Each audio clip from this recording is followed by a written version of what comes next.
the NFL draft for 2025 is done, why not just do a way too early 2026 mock draft? My name is Harrison Graham. Thanks for tuning in here to 4 Verts, where we talk NFL all day, every day. I'm going to unveil my way too early round 1 projections for next year. Full disclosure, I don't know a ton about every prospect I'm about to talk about. I know a little bit about most of them, and I know a decent amount about a lot of them, but not going to act like I'm Dane Brugler and I have a full breakdown on all these guys a year out. So did just want to make that clear. This mock draft order, by the way, just based on reverse Super Bowl odds. So the number 1 pick is going to be the Browns. They have the lowest odds all the way up to the Eagles, who are the favorites once again. Okay, I have a little challenge for you guys. With the draft over, we might be open to some different content ideas. So here's what I'm going to do. Put your content ideas that you want me to do for a video. Like if you have an idea for your favorite team, or if you want me to revisit free agency, whatever it is, the most liked comment will get a video by me in the next week. So if you see someone else's comment, you're like, oh, I really like that idea, like their suggestion. And if one comment gets 20 likes, probably going to get the most out of any other comment. So if that makes sense, fire off your content ideas. Most liked comment will get a video. Okay, let's get into it here. The Cleveland Browns. I'm going to buy all of the LaNorris sellers stock. If you haven't heard of them, learn the name. The South Carolina quarterback who really took off the second half of last year. 6'3", 6'4", about 235 pounds. Pretty accurate, big arm, especially throwing downfield, and just a rugged physical runner. Tough to bring down. I mean, he kind of reminds me as a runner of Cam Newton back in the day. He's not going to run a 4.4, but he's very difficult to bring to the ground. I thought throughout last season he got better and better as a passer. I think he's got a real shot to be a big-time player in the NFL. How about Arch Manning to the Saints? This is going to be a common one that you see because, of course, his grandfather, Archie Manning, was the Saints quarterback way back when. Of course, he's the nephew of Eli and Peyton Manning. No player in college football is under more pressure than Arch Manning this season. Now, there's already been a lot of chatter that there's a good chance he's going to play 2 years at Texas because he's only started, 2 or 3 games, and there isn't a long list of success of guys who are only 1-year starters in college having great success in the NFL. In fact, you see a lot of guys flop because of that. And unless he just has an unreal year, wins the Heisman or is a finalist and leads Texas to a national championship, I do think there's a good chance he'll stay 2 years. But until that happens, he's going to be featured in a lot of mock drafts. Dual threat talent, definitely more mobile than his uncles were. Okay, Caleb Downs. I think probably right now, if you had to ask me who's the best prospect for next year's draft overall, I would say Caleb Downs. Now, the Jets could certainly go quarterback. We'll see how it goes this year with Justin Fields. But Aaron Glenn, their head coach, former NFL defensive back, Downs is an absolute stud, and the Jets could use a safety next year. Okay, T.J. Parker, one of 2 Clemson edge rushers expected to go in the top 10 next year. He's an absolute menace. Keep an eye on the Tigers in college football this year. Their defense is absolutely loaded with talent. Okay, Caden Proctor out of Alabama, the offensive tackle. Andrew Thomas has had some injuries the last few years, plus they don't really have a long-term answer at right tackle. Ideally, Thomas is there for years to come, but Proctor could be the bookend to him on the right side. Definitely like that fit. Okay, for the Carolina Panthers, Peter Woods, the other defensive lineman for Clemson, could play inside, could play some edge, over 300 pounds, but he moves really well for his size. Carolina continues to load up on defense. How about Drew Allar to the Colts? I'll tell you what, you know who would love Drew Allar? Chris Ballard. Ballard, get it? No, big, talented quarterback. Now, I'm not as high on Drew Allar. In big games, his accuracy tends to wane, but you see the skill set. 6'4", 6'5", 235. He can really move. He's got a rocket launcher of an arm. And I'm just not buying that this Anthony Richardson, Daniel Jones thing is going to work out. The cream will rise to the crop out of those two. I think you're going to see a lot of back and forth this year, and it's probably going to lead to a mess of a season. And quite frankly, you could see the Colts fire both Shane Steichen and Chris Ballard, but I think they will very likely be in the business of drafting a quarterback next year. It's just a matter of which one, and it's a matter of if it's Chris Ballard or someone else making the pick. Are you a Drew Allar guy or gal? Do you believe in the Penn State quarterback? I'm not there yet. We saw better signs last year down the stretch, but man, he just in the big games you don't see the consistency. So that's got to be a focus point for him this year. He's got to bring it week in, week out, series in, series out. Type Y for yes, type in for no. I'm not quite there yet.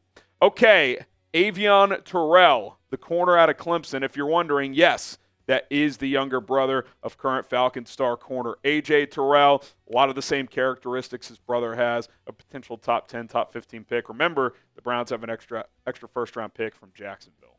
Okay, Francis, let me see here. Mauigoa, I probably mispronounced that. He's a stud at Miami, though. 5-star recruit for Mario Cristobal a couple of years ago. The Raiders could have gone offensive tackle this year in the first round. They didn't. I could see them doing it next year. Uncertainty about Colton Miller's future. Keep an eye on offensive tackle for Las Vegas. Okay, Garrett Nussmeier, another quarterback, the LSU gunslinger. Remember, the Rams picked up that first from Atlanta, and I think they have that in mind to try and get a quarterback next year. They did not take one in this year's draft. I think Nussmeier has a skill set of what Sean McVay likes. I think Sean Payton would love him too, for what it's worth. Accurate, good decision maker, tough. Maybe Stafford plays one more year next year, and then Nussmeier takes over in 2027. Okay, we got a cornerback out of Tennessee. Jermod McCoy goes to the Arizona Cardinals. They didn't address corner early in this draft. I thought they could. He did tear his ACL in either January or February, early in offseason workout. So we'll see what that means for the upcoming season.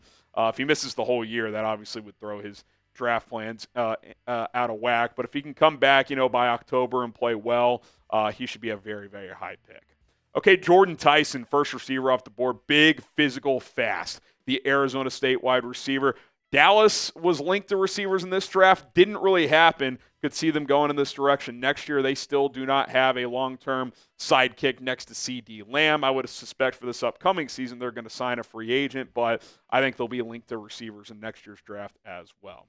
All right, guys, the draft is over, but daily videos are still coming your way. Let's hit 10,000 subs ASAP. Got to do a post-draft power ranking sometime this week. We'll dive back into free agency as well. Plenty of content to dive into here on 4Vert. Support the channel. We're trying to get to 10,000 subs. I would greatly, greatly appreciate it.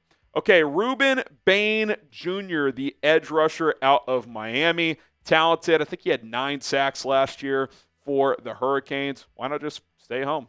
Go to the Miami Dolphins. They kind of committed to more trenches this year. I like that theme for the Dolphins. They got to continue to be a tougher, more physical football team.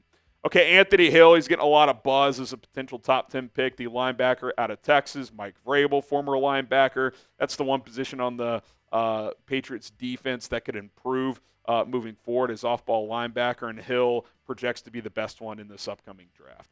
Okay, Spencer Fano, the highest-rated offensive tackle in college football last year per PFF. Graded out the best. If he has another season like that this year, he's going to be a top 15, top 20 pick. Obviously, the Seahawks are set at left tackle. They committed more to the interior offensive line in this draft. Right tackle moving forward is still a bit of a question for Seattle, and Fano could be that guy. Okay, the first running back comes off the board. The Bears really liked Ashton Genty. They wanted to get a running back early in this draft. Didn't really work out. Jeremiyah Love is insanely talented. He had an awesome year for Notre Dame this past year. He's going to be a Heisman hopeful this upcoming season. Wouldn't shock me if he flirted with 2,000 all-purpose yards for the Fighting Irish. To me, he's the one guy that stands out as an obvious first-round pick at running back next year if he builds off that momentum. Who is your favorite college football team? Maybe you're a Notre Dame fan. Maybe you're a Bama fan, Georgia, whoever. Shout out that squad, your squad, in the comments. LT Overton, the edge out of Alabama, goes to the Tampa Bay Buccaneers. Their offense is pretty loaded. I think you could start to see them kind of get a new wave of younger players on defense as some of their defensive players get a little bit older. Okay, Cade Klubnik to the Steelers. I've seen him go top 5 in some early mocks. So far. I don't see it as much with him. I thought he had a really good second half of the season last year, but his miss kind of airmails, that can lead to turnovers. Moves fairly well, but I don't know if I'd call him a true dual threat, especially in the NFL. He's pretty thin. He's like 6'1", 6'2", about 200 pounds. He doesn't have a big arm. His ball kind of wobbles, so I need to see more. To be honest, I don't love the fit in Pittsburgh either with not a great arm.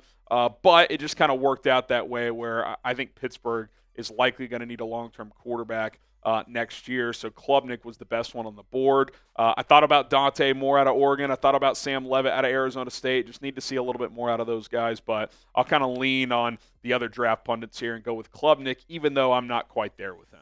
Okay, Jake Slaughter, the center out of Florida. Slaughter, what a name for an offensive lineman. Was one of the highest graded centers in college football last year. The Texans still need to boost that offensive line. Juice Scruggs hasn't really worked out at center for them. I could see them addressing it next year. Okay, Keldrick Falk, the edge out of Auburn. There's some pretty good edge rushers, at least projection-wise, for next year's draft. Falk is one of them. Sean Payton gets another pass rusher. Okay, Malik Muhammad, the corner out of Texas. He's been a starting corner since his freshman year, 2 years under his belt. This would be his third if he has a strong season. Should be a first-round pick. And the Vikings secondary is kind of the one part of their defense, whether it's corner or safety, that long-term, they still need to fill some holes. Okay, you got Tyreek Sapp, the edge out of Florida. No relation to Warren, I believe. I did double-check that, so unless the internet's wrong, I don't think there's a relation there, but he is an edge rusher out of Florida. A lot of production last year. You know Harbaugh loves his trenches players. And Khalil Mack signed a one-year deal, so unclear if he's going to play beyond this year. Okay, A.J. Harris, the corner out of Penn State. I thought the Packers would draft corner early in the 2025 draft, given the situation with Jair Alexander. Maybe they make it work with Alexander, keep him for one more year, and address that need next year. Okay, Chandler Rivers, another corner out of Duke, graded out very well last year. If he could build off of that, that would be fantastic. And kind of like the Packers, I thought Rams could go corner early in this draft. They did not. That is still an area of need moving forward.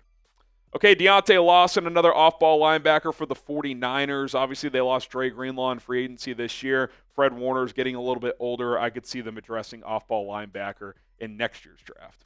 Okay, Dylan Thieneman, the safety out of Purdue, a couple of good years under his belt. I think if you're the Bengals moving forward, you got to continue to stack that defense because you've invested a lot of money and assets to your offense. Torian York, the linebacker out of Texas A&M. Bobby Wagner back on a one-year deal. Is he a long-term player at this point for the Commanders? I highly doubt it. He's kind of a year-to-year guy at this point in his NFL career. York could come in and be a starter right away.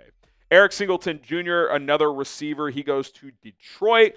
The Lions are going to have some tough decisions moving forward. Jamison Williams, awesome player, but are they going to pay him $25, $30 million? That might be a player that they opt to trade instead of paying long-term because Jared Goff's contract kicks into gear next year. They're going to have to pay Aiden Hutchinson, who's going to be a bigger priority. Their offensive line is expensive. Singleton, kind of a 5'10 burner. He could just be kind of a replacement for Jamison Williams if they opted to go that route. Another pass rusher here, Danny Dennis Sutton, the edge out of Penn State. Listen, when I see defensive line, Penn State, those guys usually work out. Classic Ravens type of pick here as well. Dennis Sutton has a lot to work with. Ooh, one of my favorite receivers in college football heading into this next year. Kevin Concepcion, the wide receiver out of North Carolina State. 2 very productive years under his belt already.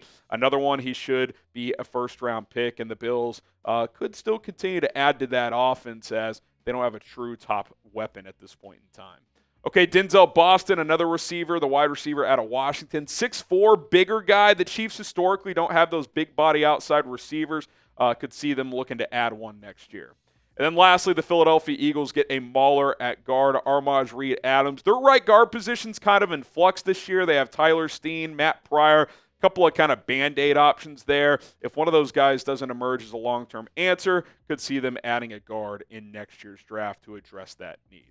All right, shout out the player your favorite team got in this mock draft. Go ahead and do so in the comments below. And again, fire off your content ideas as well. Most liked comment will get a video done by me coming very, very soon.